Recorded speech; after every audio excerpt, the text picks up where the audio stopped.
Good evening and welcome to the Channel Studios here in London with your international news around the world in 5.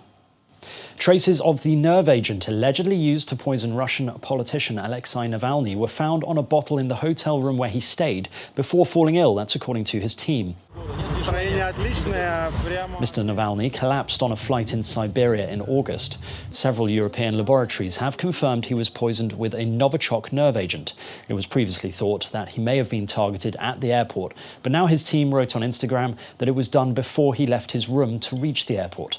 Mr. Navalny is currently receiving treatment in Germany. Police on the Greek island of Lesbos are moving thousands of migrants and refugees from the fire-gutted Moira camp to a new tent city nearby. 70 female officers in protective suits were flown in to organise the transfer of women and children to the temporary Kara Tepe camp. On Wednesday, 4 Afghan asylum seekers were charged with starting the fire that destroyed Moira last week. Meanwhile, in Italy, over 70 migrants have jumped in desperation from the open arms rescue ship near the coast after being on board for more than 1 week with another 200 people. The open arms ship has not yet been allowed to dock in a port by the Italian government. Ivory Coast's former Prime Minister and disqualified opposition candidate Guillaume Soro has called on the opposition to boycott the upcoming presidential elections in October. Mr.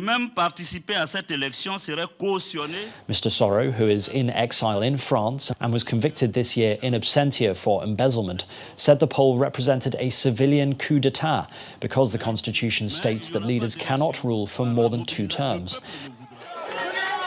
However, the incumbent, Alassane Ouattara, in power since 2010, says the change in the constitution in 2016 reset his term and allowed him to run again. According to a new report from the United Nations, rape, murder and other abuses are still common in Burundi despite a change of government. The UN report said there had been numerous rights abuses in Burundi connected to elections held in May. The new president, retired General Evariste Shemaya, took power in June. Clashes between protesters and police have broken out in the Ecuadorian capital Quito, demanding unpaid wages for healthcare workers.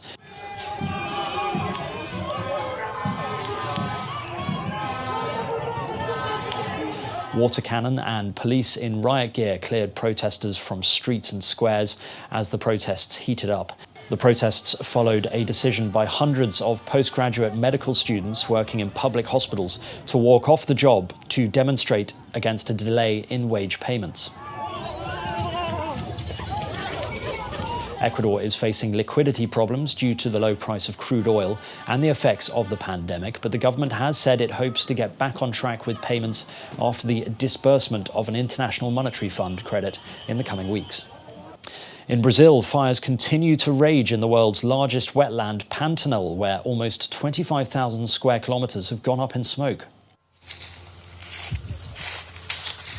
Firefighters are working to douse the blazes raging throughout the dry underbush and riverbanks of what is considered a unique ecosystem. According to biologists, the fires are now threatening one of the most biodiverse ecosystems on the planet, home to roughly 1,200 vertebrate animal species, including 36 that are threatened with extinction. And finally, Turkey's first flying car has successfully completed its first test flight. A video released by Turkish company Baykar Defense showed Cezeri, the name of the model, flying up to 10 meters before landing safely on the tarmac.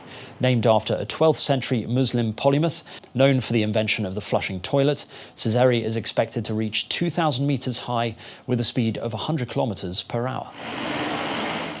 And that's your international news around the world in 5. Now back to the Channel Studios in Lagos.